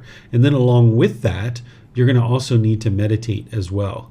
That with meditation, you're going to be able to fully transform the mind, because you've learned the wisdom from the discourses, and now you're training the mind with meditation and all the other techniques. And then the Buddha also reminds his students here that whatever a compassionate teacher would do for their students, he's done that for them, that he aspires for their welfare. And that's why he's actually done what he's done. Imagine being a prince, destined to become a king, and now you step down from that. Right? Anybody who's interested in a certain type of life, you might just think that being a prince or a king would be maybe the very best thing that you could do for some people. Some people might really aspire to have that, or be a queen or a princess or something like that. But if you can imagine how special enlightenment must truly be, if he was willing to step away from the monarchy, and not only that, but once he got to enlightenment, he didn't go back to be the king. He didn't go back to assume the throne, or even be just a average member of the royal family and live in a life of luxury. He decided to stay out there in the homeless life, just living off the donations of whatever people gave to him, because he was interested in sharing the teachings with others, because he had compassion for the welfare of all living beings. Compassion is the concern for the misfortune of others. And he's reminding students of why did he teach? Out of compassion for them. And this is why it's so important that a teacher who's sharing the path to enlightenment, that they don't charge a fee and they don't have a price for their courses, because getting to enlightenment is a multi-year pursuit, and you're going to need to take these programs and courses multiple times. You're going to need to read these books multiple times in order to get to enlightenment. And if a teacher was charging a fee, say for their foundational class, like you guys know that I teach that course, and I said to you, you need to repeat this 2 or 3 times in order to get to enlightenment. If I was charging a fee for that, you might think that my interest was to make money from you. But by not charging you anything for anything that I do, you can see that, wow, this teacher is just really interested in helping me. And that's what the Buddha had as well, that he wasn't expecting anything or wanting anything from his students. He was just doing it because he had concern for the misfortune of others. So it can be very clear in the mind of the student of why is this person sharing these teachings. And an individual who's sharing without any price on their courses or classes or retreats, they're doing so out of compassion for their students, and they understand the path to enlightenment, that those students are going to need to practice generosity in order to be able to get to enlightenment. And that's why a person might set up in that way to provide the opportunity for their students to practice generosity, and also to make their teachings available to the widest audience possible. That there's going to be some beings who aren't able to maybe provide any financial support, but if you had a price on their courses, it would immediately hinder them from being able to get access to the courses. So by not having a price, then an individual can service all individuals, no matter what part of society that they're in, because having a price on a course would immediately outprice and hinder someone who's struggling in life, whom we might say actually needs the teachings the most, someone who's challenged and maybe impoverished, maybe in generational poverty. They actually need the teachings even more so than maybe somebody else. So this is why the Buddha taught, is because he had compassion for the welfare of all living beings, including his students. So any questions here on this particular chapter? Looks like Chris has a question here. What was Gotama Buddha referring to when he said, these are the feet of trees, these are empty huts? This is the places where people would meditate during the lifetime of a Buddha, is that they would go into the forest and they would sit at the foot of a tree, or they would go to an empty hut, right? Where nowadays we might say, here's a meditation cushion, here's a park, don't be complacent, lest you regret it later. Go meditate, right? That's what he's essentially saying in a very friendly, warm, and loving way. Okay, let me see if we have any other questions. Don't see any questions anywhere else, so let's move on to the next chapter, which is 48. Is there someone who would like to read this one? Maybe I'll take this one. Oh, Vipab, you like this one? Okay, go ahead. One who has attained Nibbana in this very life. Monk, if one teaches the teachings for the purpose of fading away of strong feelings towards aging and death, for its fading away and elimination, one is fit to be called a monk who is a speaker of the teachings. If one is practicing for the purpose of fading away of strong feeling towards aging and death, for its fading away and elimination, one is fit to be called a monk who is practicing in accordance with the teachings. If through fading away of strong feelings towards aging and death, through its fading away and elimination, one is liberated by non-clinging, one is fit to be called a monk who has attained Nibbana, enlightenment in this very life. In the case of birth, existence, clinging, craving, feeling, contact, the six sense spaces, name and form, consciousness, volitional formations, choices, decisions, and ignorance, unknowing of true reality, the discourses are identical except for the reference to each of the conditions of dependent origination. Okay, so thank you, Vibhav. What you guys are going to learn as we progress in the program, you're going to eventually learn dependent origination, which is in Volume 5, Chapter 14, and I mentioned to you about that in a previous class, that if you'd like to get a preview of that, you could easily go study that now, because it's going to take you multiple times learning that before you fully understand it. This retreat that's coming up this week, I'm going to be teaching dependent origination in that towards the end of the retreat, so you can be learning it there as well, and it's going to be recorded, and it has been recorded in the past where I've taught dependent origination.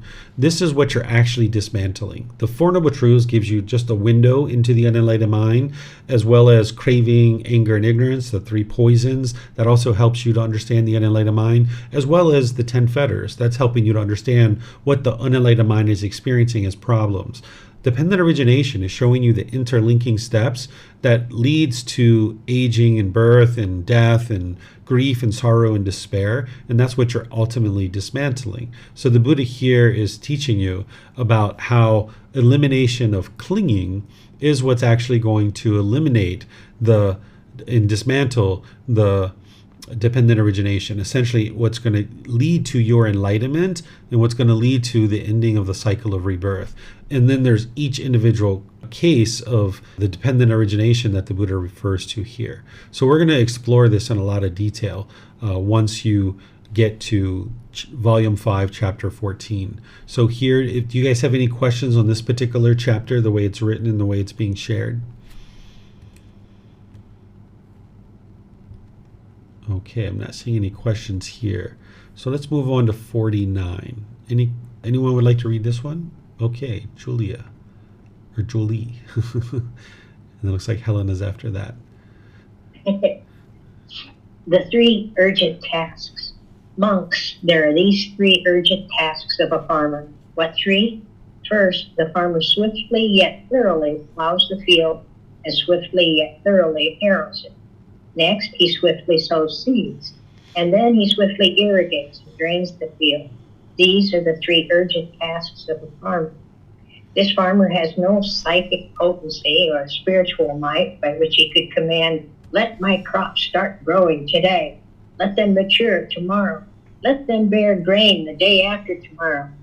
But with change of seasons, there comes a time when the crops grow, mature, and bear grain. So too, monks, there are these three urgent tasks of a monk. What three? The undertaking of the training in the higher virtuous behavior, moral conduct, the undertaking of the training in the higher mind, mental discipline, and the undertaking of the training in the higher wisdom. These are the three urgent tasks of a monk.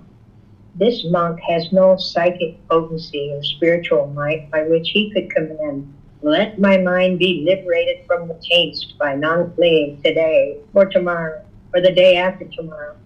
Rather, as this monk trains in the higher virtuous behavior, moral conduct, the higher mind, mental discipline, and the higher wisdom, there comes an occasion when his mind is liberated from the taints by non-clinging. Okay, thank you, ma'am. So the Buddha is very commonly using these farming analogies to help people understand his teachings, because people would understand farming analogies back then, where now we might use computer analogies or mobile phone analogies or driving cars and airplanes, because people are familiar with these kinds of things, where here people were familiar with farming. And the Buddha is giving these three urgent tasks of a farmer. If you know anything about farming, plowing the field is just turning over the land. Harrowing it is to line up the dirt and kind of create like these nice rows. And then sowing seeds is to actually plant the seeds into the ground. And this farmer doesn't have the ability to say, let my crop grow right away, right, and produce some kind of benefit. He doesn't have that ability. But slowly but surely, this crop grows, matures, and it bears grain. And the Buddha is saying the same thing, that there's these three urgent tasks of anybody who's on the path to enlightenment. And these all sync up with the Eightfold Path. Here he's saying moral conduct, mental discipline, and the higher wisdom, where when you look at the Eightfold Path, we call it wisdom, moral conduct, and mental discipline. But what he's pointing to here is the Eightfold Path in a summarized version. He's saying this is what you should focus on. This is your immediate priority when you're on the path to enlightenment, is to learn the Eightfold Path.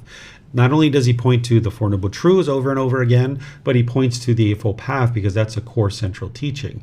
And then, having learned the Eightfold Path, you're not going to be able to say, let me get to enlightenment today, tomorrow, or the next day, right? It's not going to be possible to do that. Sometimes the mind craves to get to enlightenment when you start hearing about this peace and joy of the enlightened mind. But if you get rid of that craving, desire, attachment, and you gradually chip away at this, that gradually your mind will move to the enlightened mental state more and more and more. That's what the Buddha is talking about here with an analogy, is that there's this gradual training, gradual practice, and gradual progress. And you'll see him talk about this occasionally, where sometimes people want it to be a 1 week thing or a 1 month thing or a 3 month thing, or at the very most, maybe 6 months or a year.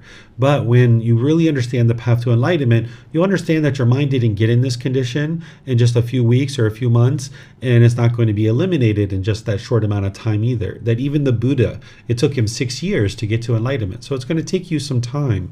Not necessarily 6 years. It could be shorter than that. It could be longer than that. Because remember, the Buddha was doing it by himself. So it took him a pretty significant amount of time, but it could be longer, it could be shorter. And you're not interested in measuring and comparing yourself to anyone. You're not interested in hurrying up and racing to enlightenment. Anyone that's trying to hurry up and get to enlightenment, they haven't understood the very first thing about enlightenment, which is eliminating of craving, desire, attachment. If you're longing and yearning for enlightenment, you won't actually be able to get there. So you need to pursue it as a goal, objective, or interest gradually, as the Buddha is essentially describing here. So are there any questions here that you guys would like to ask? You can put that into Facebook, YouTube, or Zoom, or raise your hand in Zoom and ask questions. All right, I'm not seeing any questions here. Helena, if you would still like to read, you're welcome to read this one. I saw your lips moving. The Tathagata resides compassionate towards all living beings. Venerable Sir, doesn't perfectly enlightened One resides compassionate towards all living beings? Yes, Headman. The Tathagata resides compassionate towards all living beings. Then why is it, Venerable Sir, that the perfectly enlightened one teaches the teachings thoroughly to some, yet not so thoroughly to others? Well then, Headman, I will question about this. Answer as you see fit. What do you think, Headman? Suppose a farmer here had 3 fields, one excellent, one of middling quality, and one inferior, rough, salty, with bad ground. What do you think, Headman? If that farmer aspires to sow seed, where would he sow it first? Excellent field? In the middling quality? Sounds like your internet's cutting out on us, Helena. The one that was rough, salty, bad ground. If okay. Yeah, it's cutting in and out on us. You maybe try some more. Let's see. Maybe it'll straighten up for you. We lost you up here.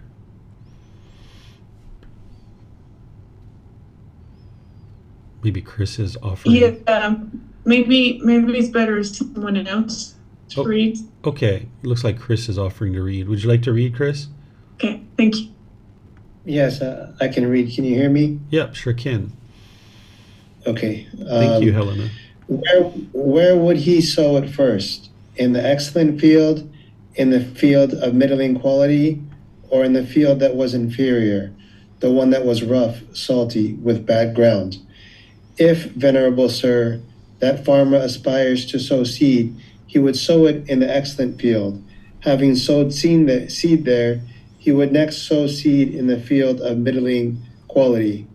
Having sowed seed there, he might or might not sow seed in the field that was inferior, the one that was rough, salty, with bad ground. For what reason? Because at least it can be used as fodder for the cattle. Headman, just like the field that is excellent are the male and female ordained practitioners to me. I teach them the teachings that are good in the beginning, good in the middle, and good in the end, with the right meaning and phrasing. I reveal the holy life that is perfectly complete and pure. For what reason? Because they reside with me as their island, with me as their shelter, with me as their protector, with me as their refuge. Then, Headman, just like the field of middling quality are the male and female household practitioners to me. To them, too, I teach the teachings that are good in the beginning, good in the middle, and good in the end, with the right meaning and phrasing. I reveal the holy life that is perfectly complete and pure. For what reason? Because they reside with me as their island, as their shelter, with me as their protector, with me as their refuge. Then, Headman, just like that field that is inferior, rough, salty, with bad ground, are the ascetics, Brahmins, and wanderers of other communities to me. Yet to them, too, I teach the teachings that are good in the beginning, good in the middle, and good in the end. With the right meaning and phrasing, I reveal a holy life that is perfectly complete and pure.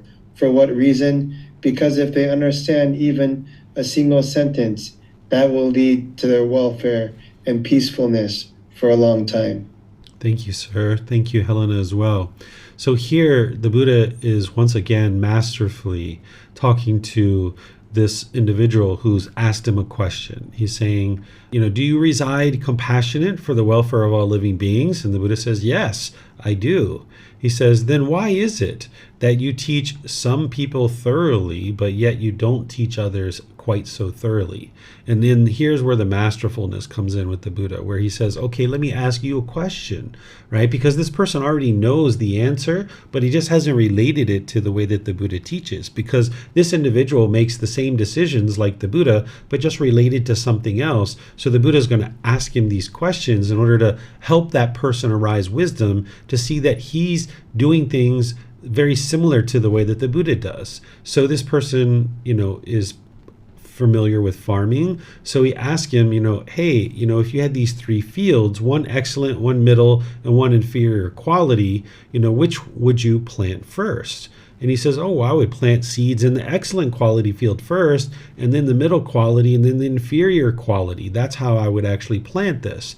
And the Buddha says, yeah, just like you, I do the same exact thing, right? That the male and female ordained practitioners, to me, I teach them that teachings that are good in the beginning, middle, and end with the right meaning and phrasing. I reveal the perfectly complete holy life to them, right? Because they are essentially coming to him as their primary teacher. So he's teaching them very closely.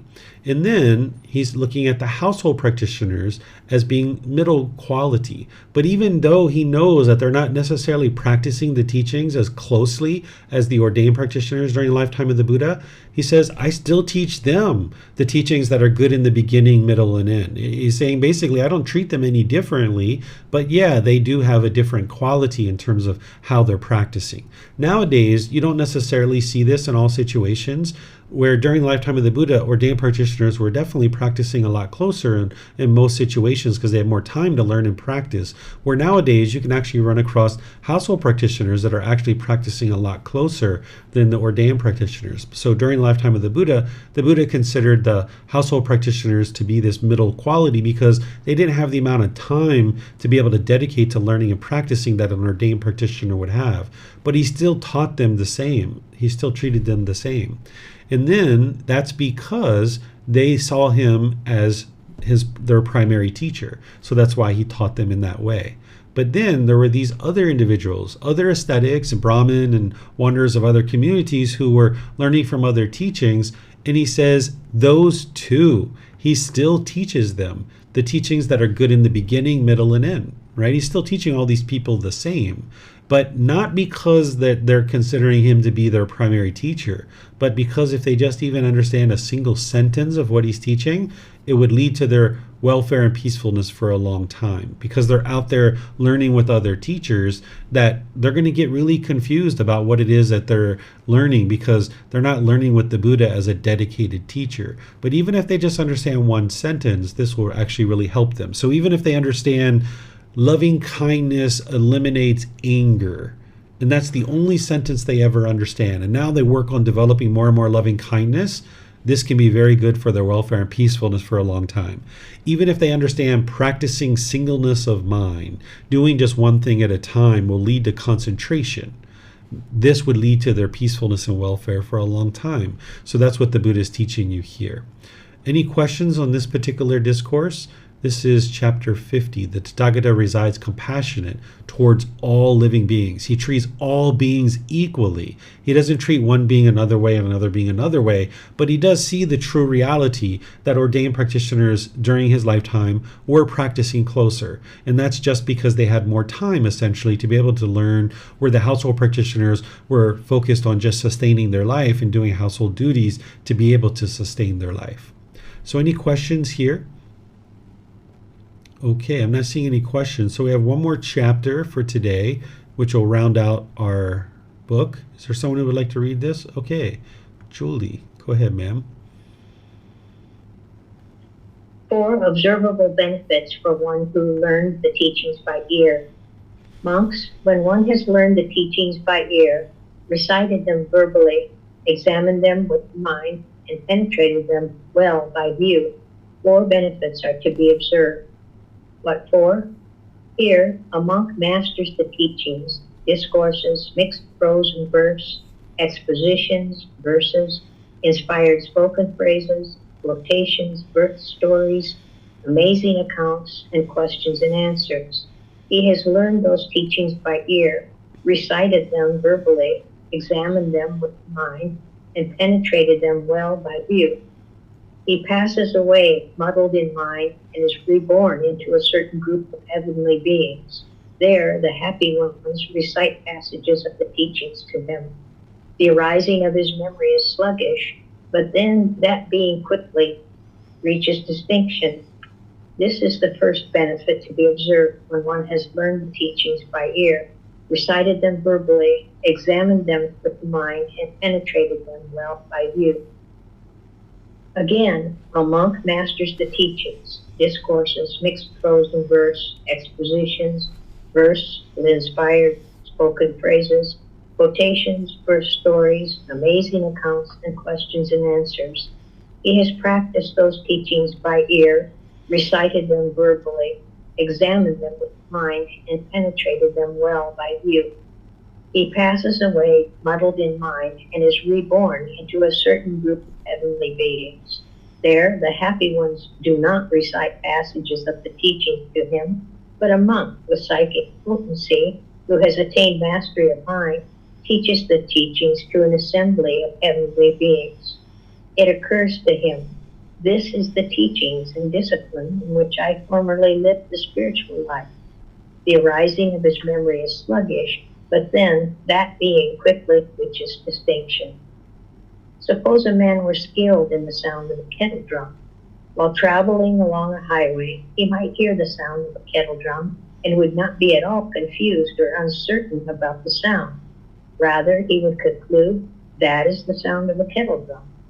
So too, a monk masters the teachings, the arising of his memory is sluggish, but then that being quickly reaches distinction. This is the second benefit to be observed when one has followed the teachings by ear, recited them verbally, examined them with mind, and penetrated them well by view. Again, a monk masters the teachings, discourses, mixed prose and verse, expositions, verses, inspired spoken phrases, quotations, verse stories, amazing accounts, and questions and answers. He has learned those teachings by ear, recited them verbally, examined them with the mind, and penetrated them well by view. He passes away muddled in mind and is reborn into a certain group of heavenly beings. There, the happy ones do not recite passages of the teachings to him, nor does a monk with psychic potency who has attained mastery of mind teach the teachings to an assembly of heavenly beings. However, a young heavenly being teaches the teachings to an assembly of heavenly beings. It occurs to him, these are the teachings and discipline in which I formerly lived the spiritual life. The arising of his memory is sluggish, but then that being quickly reaches distinction. Suppose a man were skilled in the sound of conch. While traveling along a highway, he might hear the sound of conch, and he would not be at all confused or uncertain about the sound. Rather, he would conclude, that is the sound of a conch. So too, a monk masters the teachings. The arising of his memory is sluggish, but then that being quickly reaches distinction. This is the third benefit to be observed when one has learned the teachings by ear, recited them verbally, examined them with the mind, and penetrated them well by view. Again, a monk masters the teachings, discourses, mixed prose and verse, expositions, verses, inspired spoken phrases, quotations, birth stories, amazing accounts, and questions and answers. He has practiced those teachings by ear, recited them verbally, examined them with the mind, and penetrated them well by view. He passes away muddled in mind and is reborn into a certain group of heavenly beings. There, the happy ones do not recite passages of the teachings to him, nor does a monk with psychic potency who has attained mastery of mind teach the teachings to an assembly of heavenly beings, nor does a young heavenly being teach the teachings to an assembly of heavenly beings. However, one being who has been spontaneously reborn reminds another who has been spontaneously reborn. Do you remember, dear sir? Do you remember where we formerly lived the spiritual life?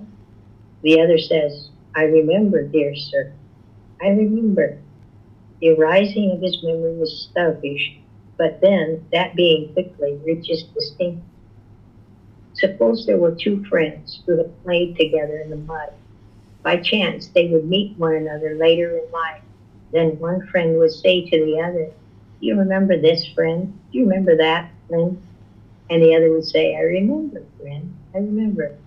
So too, a monk masters the teachings. The arising of his memory is sluggish, but then that being quickly reaches distinction. This is the fourth benefit to be observed when one has learned the teachings by ear, recited them verbally, examined them with the mind, and penetrated them well by view. These are the four benefits to be observed when one has learned the teachings by ear, recited them verbally, examined them with the mind, and penetrated them well by view. Okay, thank you, Julie.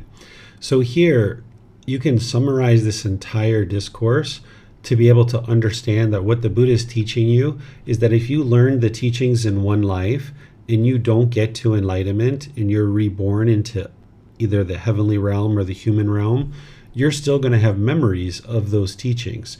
And now, having those memories in that next life, you can arise that memory. It's going to be sluggish potentially, but eventually you can arise those and recall the teachings from a previous life. And now you can get to enlightenment in this life. So if you've been learning these teachings and they just make sense to you and they're really straightforward, this could be because you learned them in a previous life, and now your memory might be sluggish, but eventually you'll be able to get to the point where, you remember the teachings more and more closely. And if you find it really, really challenging to learn these teachings and it feels like you're walking through mud sometimes, this could be because you haven't learned the teachings in a previous life. But no matter what, whatever you do in this life, if for some reason you fall short of enlightenment, you're going to be able to benefit from what you're learning here in a future life. And that's what the Buddha is teaching you here about these four different benefits. Of course, the ultimate goal is to get to enlightenment, but if for any reason you fall short of that, the work that you're doing now is going to benefit you in that future life as well. Not only is it benefiting you now because your life and your mind's becoming more peaceful and more joyful, but it can also benefit you in the future as well. And now the Buddha here is saying these are the four benefits to be observed. It's important that you understand that when he teaches these kinds of things, he's not saying these are the only four benefits. Oftentimes people insert that word within their own mind. They think that this is the only four benefits. This isn't actually the way the Buddha taught. He will sometimes say, like, these are the four benefits of practicing this. And then you'll see another discourse where he says, these are the 6 benefits. These are the 5 benefits. And you put all these together and you might have like 15 benefits or 20 benefits. So it's important that you don't insert words that aren't there. These aren't the only 4 benefits of practicing the teachings and learning them, but these are 4 of the benefits of having learned and practiced, that you can retain the understanding and the wisdom that you have learned and acquired in one life, and now use that to your benefit in a future life as well. So let me know what questions you guys have here on this chapter. You can put that into Facebook, YouTube, or in Zoom. Looks like Vibhav has a question. Go ahead, sir. Actually, I have 2 questions. Oh, okay. The first question is, this talks about spontaneously reborn in the last part of it. There's some beings that are spontaneously reborn. Can you please talk about that, what that means? Yeah, so in the heavenly realm, there are beings that can be spontaneously reborn, meaning like for us, we have conception in the womb. There's an egg and sperm that comes together. There's a gestation period of about 9 months. And then we're kind of born into the world through birthing canal, or nowadays we have surgeries, right? And there's this kind of gradual progression to this being born. Well, in the heavenly realm, there can be spontaneous birth.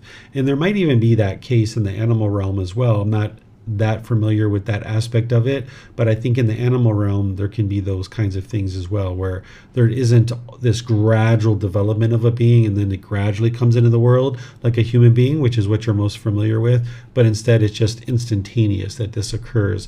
And this is occurring mainly in the formless realms, particularly in the heavenly realm. Okay, thank you. The other question I had was,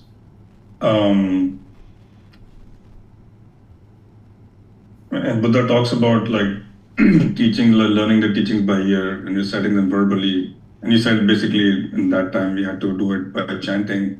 Today we don't need to do it as much. But the question I guess that I have is, how much should you strive to memorize, and how much, I'm not talking about percentage, but just general idea of what should be the kind of effort to memorize some of these important teachings. Yeah, you need to commit the teachings to memory, but you don't need to memorize the Buddha's words word for word for word. So like the Eightfold Path, you need to be able to know that cold.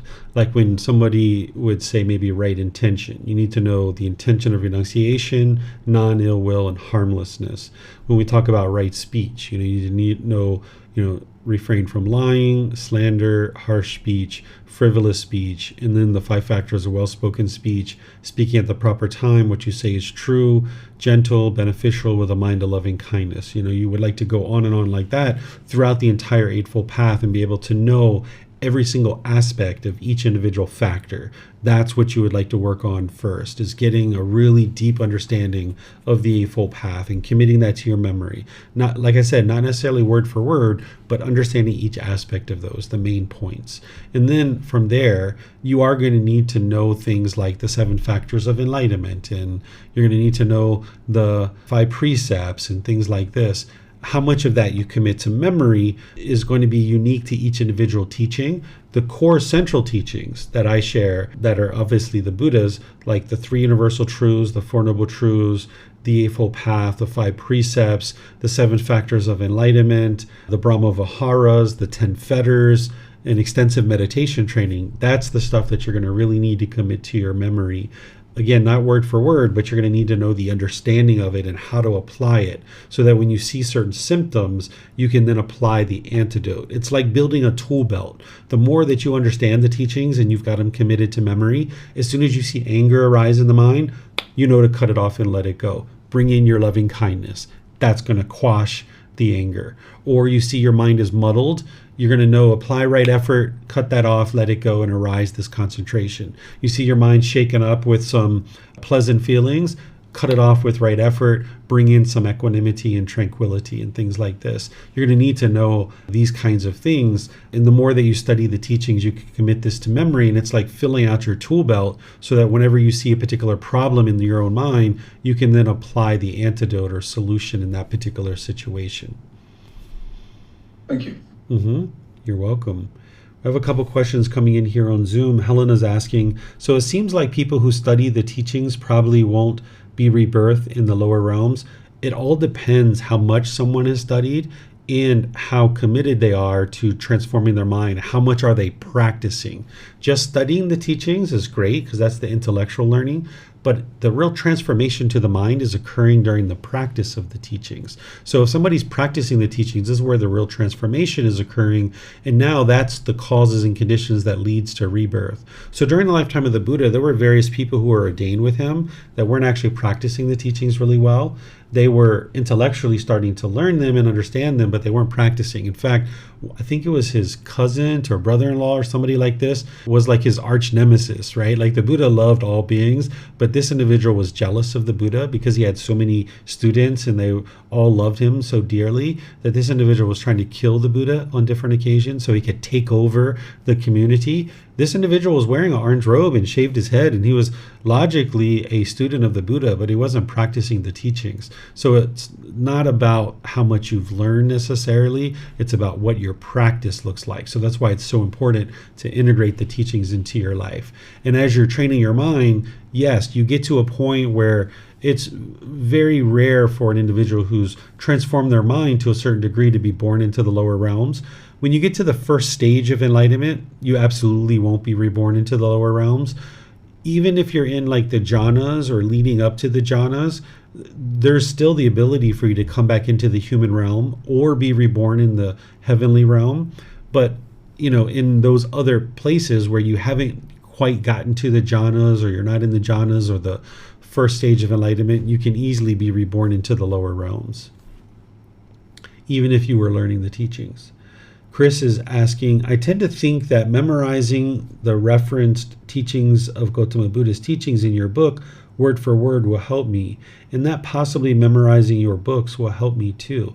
I also find it enjoyable and that it helps me with memory and energy. Does this make sense to you?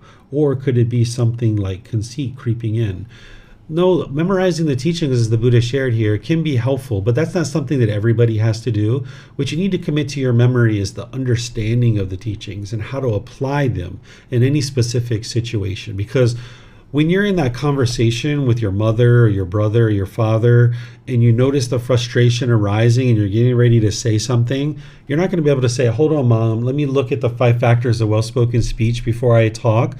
I need some time here. Can we just pause this conversation? And you're not going to be able to look at your book and figure that out, right? You're going to need to have those committed to memory and be asking the mind, is this the right time? Is this true? Is it gentle? Is it beneficial? Is it with a mind of loving kindness? You're going to be able to have that wisdom on board. So if you haven't committed that kind of thing to memory, you're not going to be able to get to the point where you tweak your practice and getting closer and closer to practicing the moral conduct. So if you would like to memorize the teachings, go for it. By all means, I would never stop anybody from doing that. But it's not just rote memorization that's going to help you. It's understanding how to apply these teachings in day-to-day life in any given situation. Julie, you have a question? Go ahead, ma'am. Yes, I was wondering that in Tibetan Buddhism, they talk about the bardos and all that stuff. Is that just something that's been imported from another Tibetan tradition? Because I don't ever think I've heard of anything like that being in the sutras. What have you learned that the bardos are?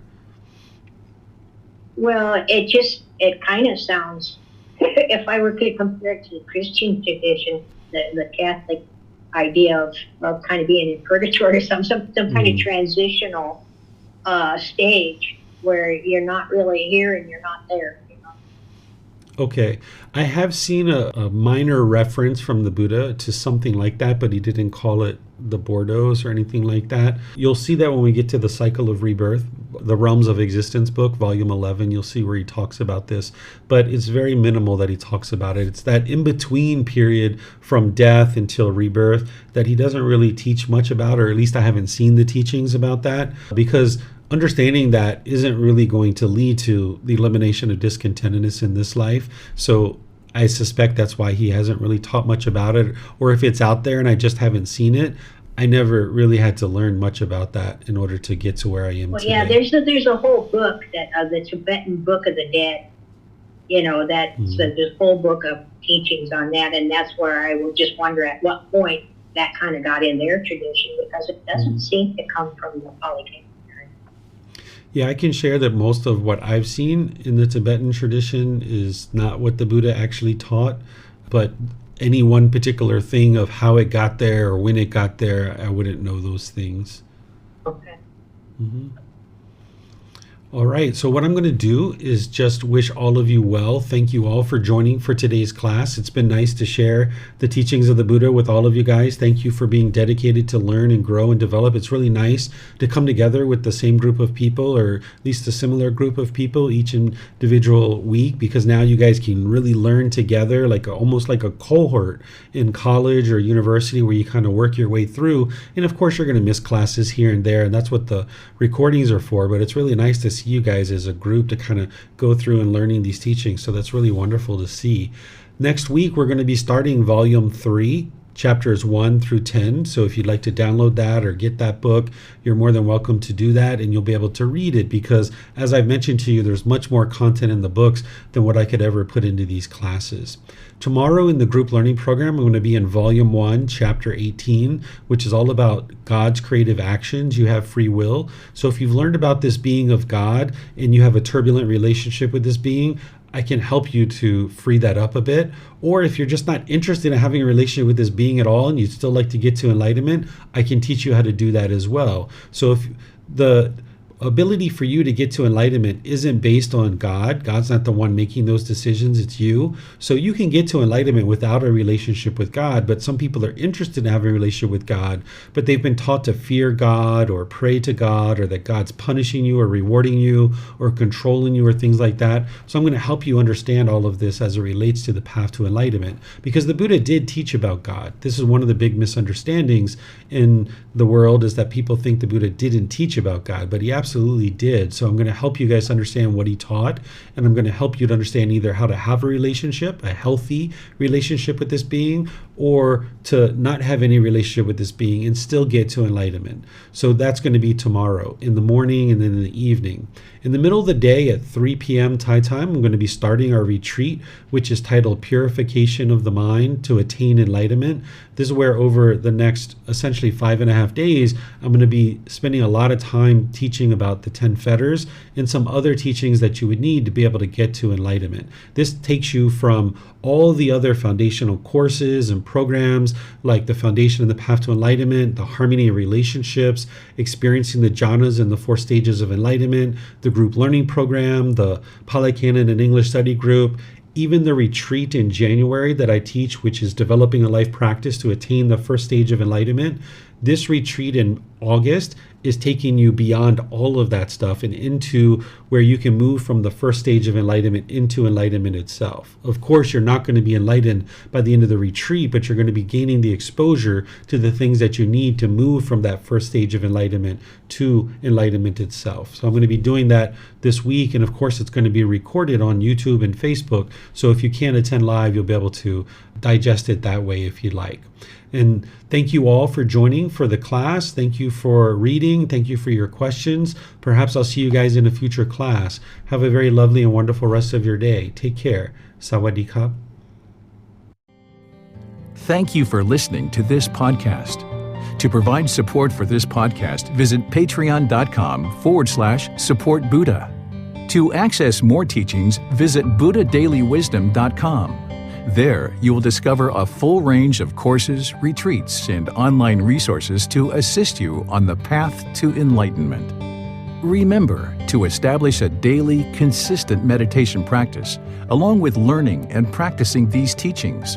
A well-developed meditation practice is the foundation in which to train the mind to attain enlightenment.